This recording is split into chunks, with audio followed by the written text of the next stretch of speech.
You are not afraid of loving. You are afraid of being seen exactly as you are, without masks, without effort, without trying to appear more than you truly feel.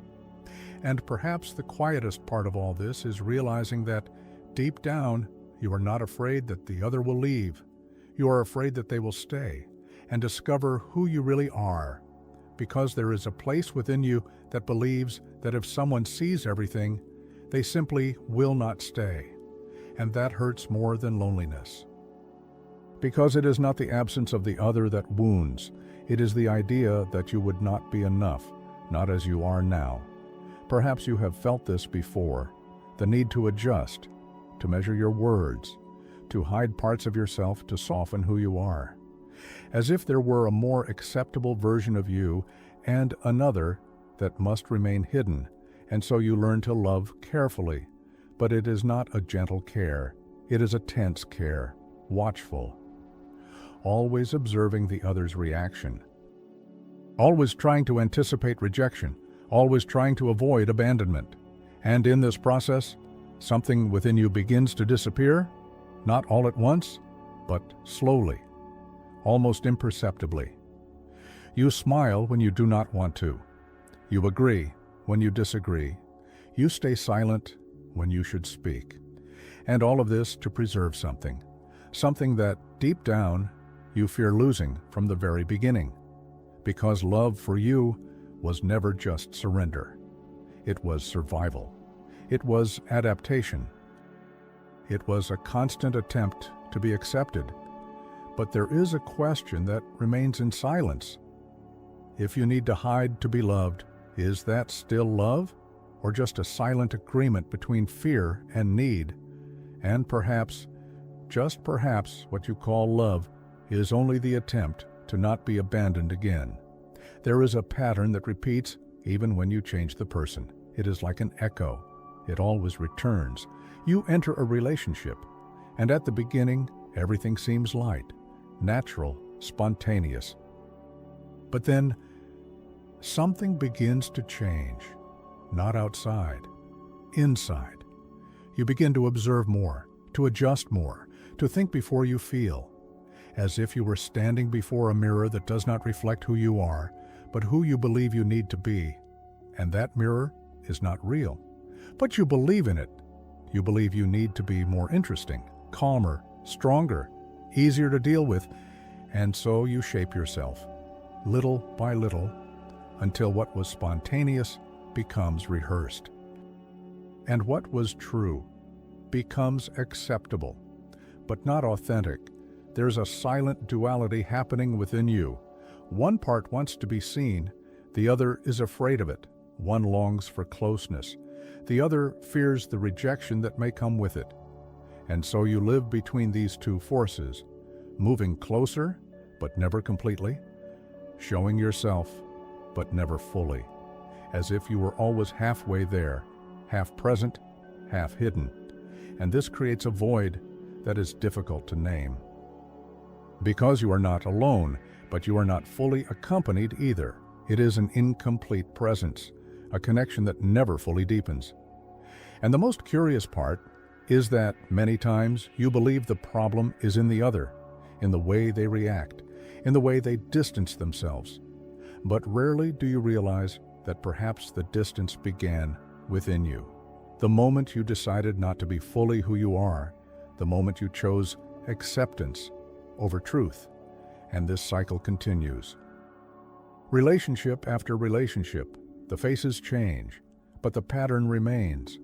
There is something within you that learned very early that being who you are may not be safe, and that part does not disappear with time.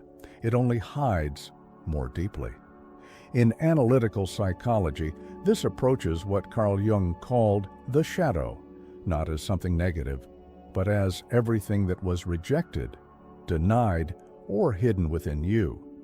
Parts that were not accepted, parts that did not find space, parts you learned not to show, and so you grow, believing that you must hide these parts to be loved. But there is a silent paradox in this, because the more you hide, the less real the love you receive feels, and this creates a constant sense of emptiness, as if something is never complete, because in fact, it is not. You are not whole within the relationship. And Jung expresses this with profound clarity. Until you make the unconscious conscious, it will direct your life, and you will call it fate. Carl Jung. And perhaps this fear of not being loved as you are is not exactly about the other, but about what you have not yet been able to look at within yourself, about what has not yet been integrated.